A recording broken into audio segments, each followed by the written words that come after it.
आपल्या शहरातील घडामोडी जाणून घेण्यासाठी पब्लिक मीडिया चॅनलला सबस्क्राईब करा, लाईक करा आणि जास्तीत जास्त शेअर करा।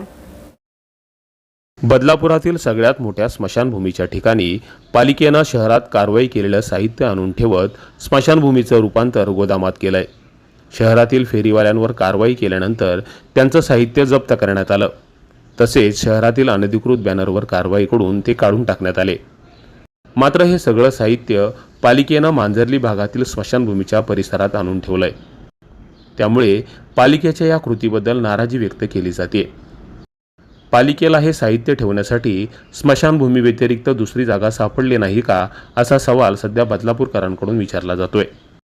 कारवाई करून जप्त केलेले हे साहित्य आणि बॅनर पालिका दुसऱ्या ठिकाणी ठेवू शकली असती, मात्र पालिका अधिकाऱ्यांचं कोणतंही नियोजन नसल्यानं स्मशानभूमीत हे सगळं भंगार आणून त्यांनी टाकलंय।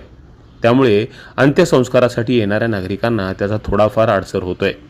दरम्यान पालिकेच्या कर्मचाऱ्यांनी कोणाच्या सांगण्यावरून अशा प्रकारे हे साहित्य इथं आणून त्याचा साठा केलाय हे समोर यायला हवं।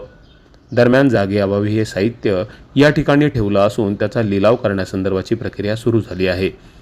येत्या 8 दिवसात हे साहित्य त्या ठिकाणाहून काढून ही जागा मोकळी केली जाईल, असं स्पष्टीकरण पालिकेचे मुख्याधिकारी मारुती गायकवाड यांनी दिलंय।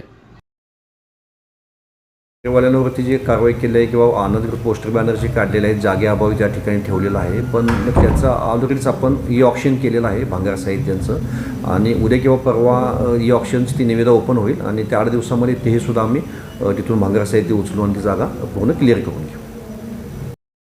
त्यामुळे येत्या 8 ते 10 दिवसात या ठिकाणाहून हे भंगारचं साहित्य काढून ही जागा मोकळी केली जाईल, अशी अपेक्षा व्यक्त करूया।